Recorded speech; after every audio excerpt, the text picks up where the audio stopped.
وہ उम्र रसीदा अफराद जिनका हाफजा बेहद कमजोर हो चुका है। तो आज का मुजर्रिब अमल ऐसे तमाम अफराद के लिए है जो अपने हाफजे और अपनी कमजोर याददाश्त की वजह से बेहद परेशानी और मुश्किलात का शिकार रहते हैं। अस्सलाम वालेकुम। उम्मीद करती हूँ अल्लाह के हुक्म से आप सब लोग अपने घरों में खुशबाश जिंदगी गुजार रहे होंगे और दुआ करती हूँ कि जो लोग भी परेशानी और तकलीफ में हैं, अल्लाह पाक उनकी परेशानी और तकलीफ को दूर करे और उनके लिए आसानियाँ पैदा फरमाए।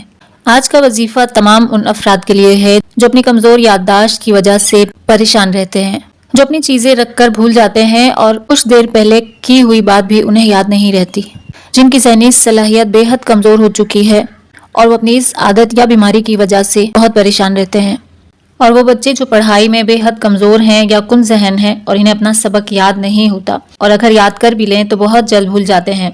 ये अमल वालिदैन अपने बच्चों के लिए कर सकते हैं और वो उम्र रसीदा अफराद या वालिदैन जो पढ़ने से कासिर हैं तो उनके बच्चे भी इनके लिए ये अमल कर सकते हैं। यानी ये अमल खुद से करना जरूरी नहीं, कोई दूसरा भी ये अमल आपके लिए कर सकता है। इसका पढ़ने का मुकम्मल तरीक़ाकार आपसे बयान किया जा रहा है। अगर आप हमारे चैनल पर नए हैं तो हमारे चैनल को जरूर सब्सक्राइब कीजिएगा। यहाँ आपको आपके मसाइल से मुतल्लिक कई तरह के वज़ाइफ मिल जाएंगे और इस वीडियो को सदका जारिया की नीयत से ज्यादा शेयर कीजिए कि आपकी ये कोशिश किसी दुखी इंसान के लिए मददगार साबित हो जाए। कुरान पाक के 28वें पारे की एक सूरत सूरह हशर है।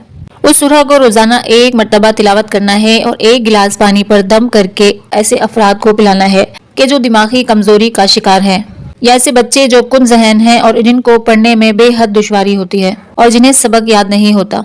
एक जरूरी बात जो इस अमल की मैं आपको बताती चलूं कि ये अमल रोजाना करना है, यानी सूरह हशर को एक मर्तबा पढ़कर एक बोतल पर दम करके नहीं रखना, बल्कि रोजाना एक गिलास पर एक मर्तबा सूरह हशर पढ़ के दम करना है। यानी रोजाना ताज़ा पानी और एक मर्तबा सूरह हशर की तिलावत और फिर ये दम किया हुआ पानी पिलाएं।